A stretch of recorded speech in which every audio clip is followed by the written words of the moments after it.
So welcome y'all. Thanks so much for coming out to the info session here about what's soon going to be our Wednesday night guided meditation practice. And I thought I would take this time to kind of just, what is this meditation? It was on Tuesdays, we're moving the time. And so I call it non-dual awakening. I call it that because that's what my teacher called it. And also give you a case for practice, why this is relevant when we study, when we sit, how we sit. So there's more to non-dual awakening than just sitting, but non-dual awakening.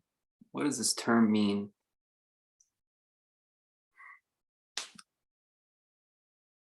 Well, we're realizing, that's the waking part, we're awakening to an idea at first. The idea is that this, what we experience as life, is non-dual. Many of us, when we think about our day-to-day operations, we experience it in a dualistic way. We experience our normal, average, dualistic life as there's an I, and there's a world that I interact with. The separate eyes that are in this Zoom screen, dual. And there's a relationship between the objects. So non-dual is saying that's not how it actually is. How it actually is no sense of differentiation between what we're considering differentiated. And there's a process to realizing that. There's a process to stepping back into it. So what is that? That process is the case for practice, this moving back into a non-dual understanding. The reason I always love this work is because there was plenty of philosophy around it that I found compelling. But what I found so interesting about non-dual awakening was that it required my presence. It didn't matter how well studied I became, because to study it like it was a philosophy is inherently contradictory to what we're talking about. I'll say that again. To study it like it was a philosophy or like it was a religion is inherently contradictory to what it is. So it kind of says, hey, when you look out, when you see, when you watch, when you observe, when you listen, is that a non-dual experience or is that a dualistic experience? Is that a non-dual experience or is that a dualistic experience? And so at first, we're kind of believing it's a dualistic experience. There's a me, and if I do breathing exercises, I feel better. There's a me, and if I put my body in fun shapes for a long period of time, my body feels better. There's a me, and if I eat a ton of Cheetos, I feel like crap. There's a me, and if I watch too much television, my head starts to hurt. There's a me, if I don't work enough, I don't have enough money, and then I feel stressed. These are all dualistic problems and dualistic solutions.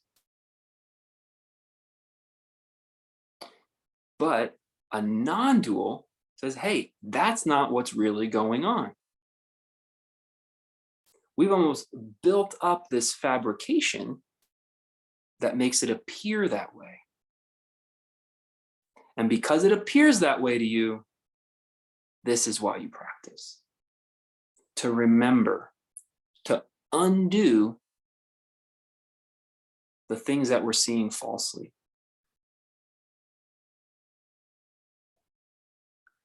And there's a little bit of, I'm going to trust these ancient texts. I'm going to trust these teachers who have been espousing this idea of non-duality. There's a little bit of that going on, but to me, my teacher, I didn't really have to trust him. He gave me sort of, I kind of like to call them experiments. It was like, watch your mind, observe your thoughts, Notice where they're coming from. And what happens in my experience has been, I came to realize I didn't have to listen to the philosophy or study it or memorize it or even learn it. Just by engaging the idea with my own critical thinking, with my own discernment, it became more and more truthful. And as the truism for me that this is all one thing, we are not separate beings, as that became more truthful, I still had some stuff going on up here. There was still, there's a me, and I've got to take care of this responsibility, or otherwise things will be bad. There's a me, and I want this out of my life. I got to make sure I go out there and get it, blah, blah, blah, blah, blah. As I started to find more truth to, this is all one thing, I can sit and rest in this place behind my thought. The stuff on the edge that was kind of covering up my experience of non-duality, my dualistic thinking, got less and less because it was no longer reinforcing itself.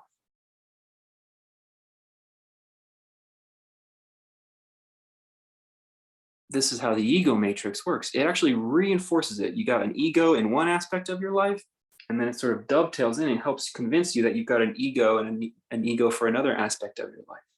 And you build this big web or this big knot. The philosophy calls it Maya, a cloud of false knowledge or a cloud of ignorance. If you remove that, the obscurity, what remains is just this knowing that we're all one. And that was such a big calling to me, because my teacher would just say, you already know this. And that's the most compelling case for the work. For folks who stick with this, they already know. Somewhere they just feel called. It doesn't quite make sense in their pragmatic mind. It doesn't quite make sense in their reasonable mind. It doesn't even quite make sense to their day-to-day goings-ons. But there's something underlying. It's like an attraction. There's just something that rings true through all that. To hear this, like, we're all one. This is one experience. What I am is calm and quiet and at ease. And even though we might not fully immerse ourselves in the meaning of those words yet, or be able to say them ourselves, something rings true. And that's that sound of silence vibrating through all the muck. So now let's talk more about this muck, because that's what the case for practice is really about. That muck is our own thoughts. Thoughts are ego-based. This would be something that we would explore in some of our Wednesday night guided meditations. The folks who have attended, they've experienced this. We try to examine the thought. See, a lot of meditations, other meditations, we try to just relax the mind, calm the mind. There's some of that going on. But I call those absorptive practices. We just try to slow things down. But non-dual awakening, we call that cessation. Upon realizing how thoughts work, understanding that they're not real, we take the root structure out as opposed to just trimming the leaves. The root structure of thoughts is this sense of an I. And that sense of an I is usually wrapped around believing we're the body. And then not believing I'm other things. I'm the body, I have to take care of the body. That's not the body, that's a friend, that's a foe, that's something I like, that's something I dislike, blah, blah, blah, blah, blah. That's something I need, that's something I want. When we say sentences like that, I need, I want, we're often talking about the body. We're not actually talking about ourselves. And the thoughts, they've got a lot of momentum. They've been talking this talk a while.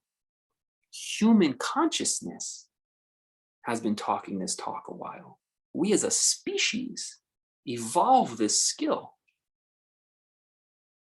We're collectively agreeing to it. My teacher said, it's grown outdated. You don't need it anymore. As a matter of fact, it's kind of getting in the way.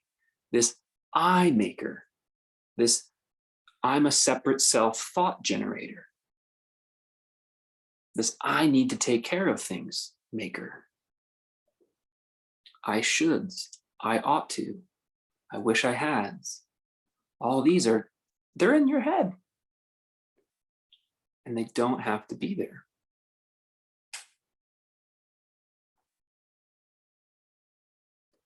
This is the case for practice, because it might ring true.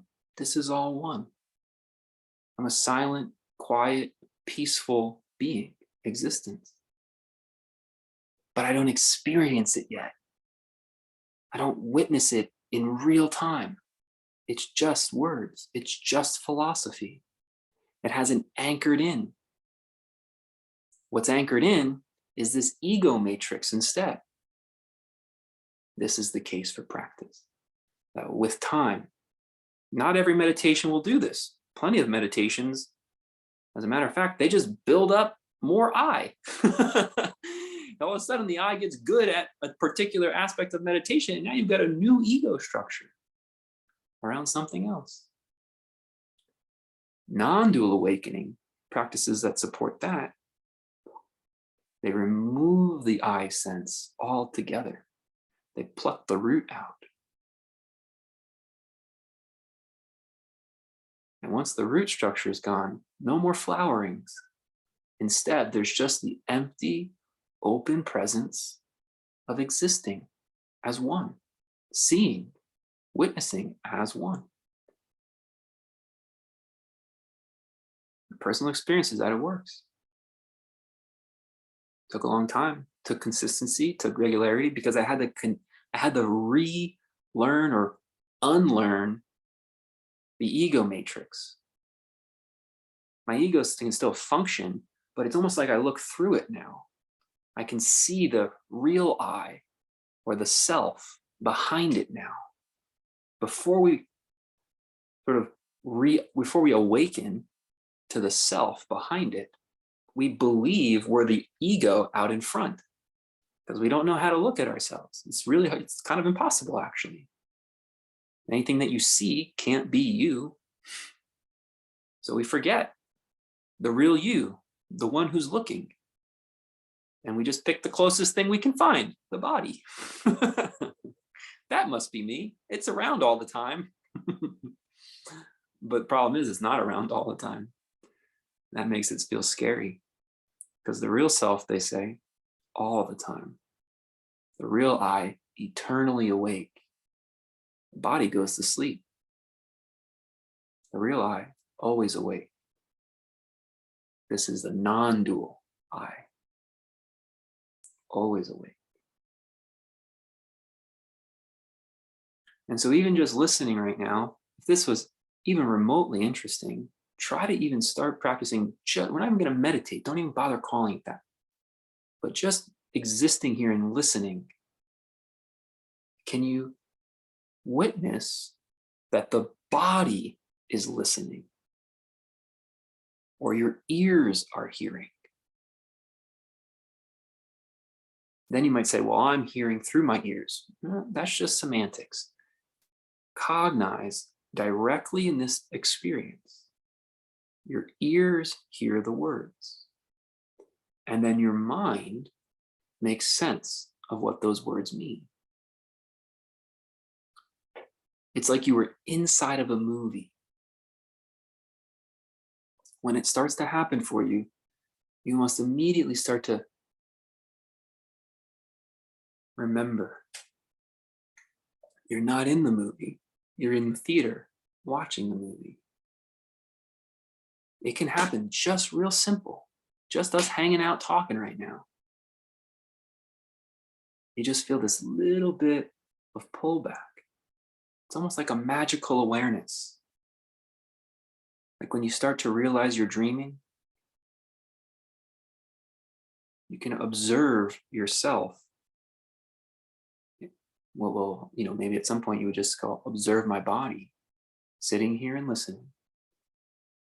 And it takes time. Eventually you get to observe your thoughts. You can observe them really, really well.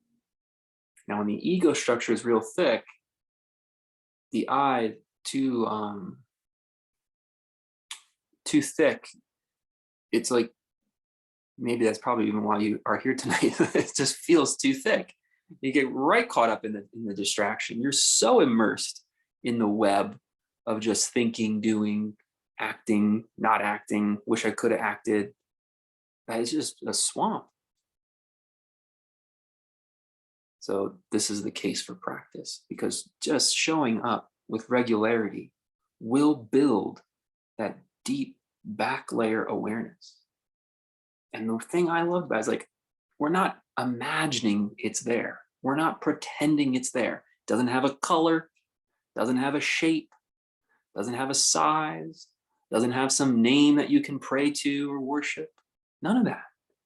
It's just, hey, are you aware that you're aware of this? It should be directly perceptible.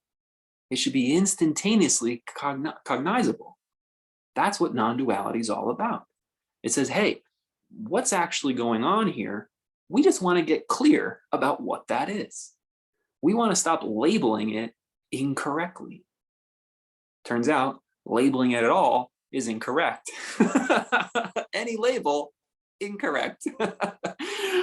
And so, but at first we have to just go to ourselves, I gotta stop incorrectly labeling it. And then you go, okay, that's an incorrect label too.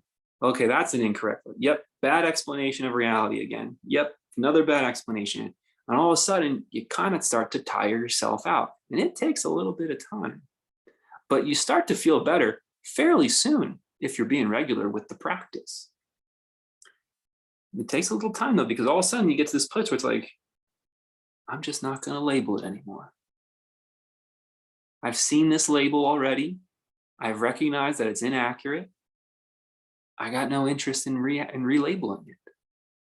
And then, as I mentioned earlier, you don't have to absorb yourself. You don't have to stupefy yourself to feel that deep, tranquil quiet of existence. You actually just abide as you are. You even learn how to start talking and acting in the world without having to feel like you're being disturbed at all. It's effortless. There's nothing going on. It's quiet. Yet life is still teeming. That takes time. But the time, the case for practice, is just you realizing, I don't need to be labeling this anymore.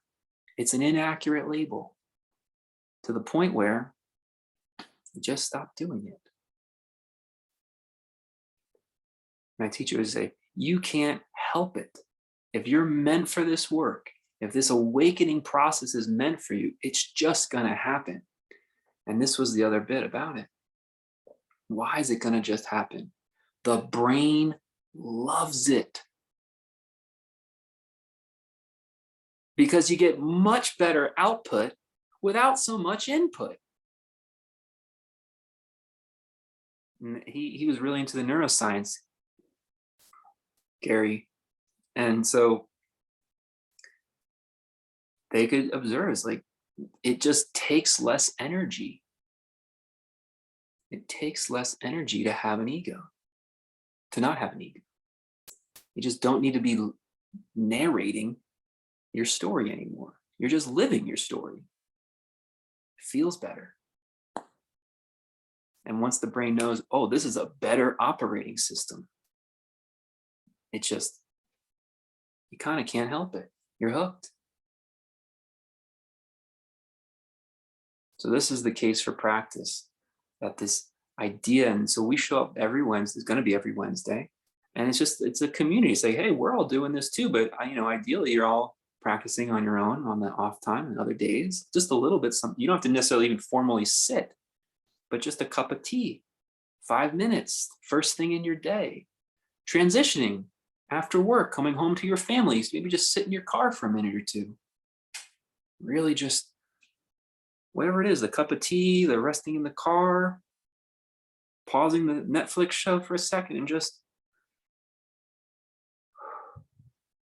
being self-aware. And then now on our Wednesday nights, we sit for 45 to 50 minutes. And so some people often think this is a long time, but I try to make it not too bad. You can adjust your position. You can even lay down. It's just in that 50 to 45 to 50 minutes, are we going for it? We're really taking a conscious piece of our day. We're saying, hey, this has value. This unlearning process has value to me, right? You give your job value, give your family value, feeding yourself gets value, sleeping gets some value in your life. You make sure you do these things. Cleaning yourself, that has value. Does this unlearning process have some value? Is it worth your time? It's not so bad, 45, 50 minutes. It can get hard. You're gonna have to, sometimes you're gonna be moving through that muck. Especially some of that deeply ingrained stuff, the stuff you wish you didn't have to believe about yourself, but you've needed it, you needed some grit for whatever reason. Oof, those can be tough. But all the labels become inaccurate over time. And there will be, and that's been my experience. It just again and again, just yeah. I used to hold on to that ego structure real tight, that aspect. Turns out it's just like all the other aspects. Cooked up in here because I thought I needed it. Turns out I didn't. That's the case for practice. That's a little bit about non-dual awakening. We'll pause here in a second and see if there's any questions about it, but let's just take one more moment as you're sitting and listening. Maybe you're now listening to your own thoughts. An idea popped into your head, a contradiction, a question. Just notice that you're observing that thought. Just like you were observing, hearing my words, you're observing those thoughts. You call them inside your head or inside your mind. But you're observing them, just like you're observing these words. And if you can observe it, you can't be it. What you are is behind all of those things.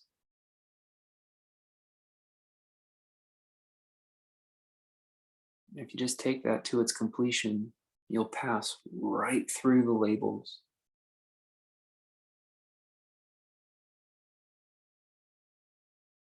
And the non-dual reality, it's right there. It's waiting for us. It's always right there.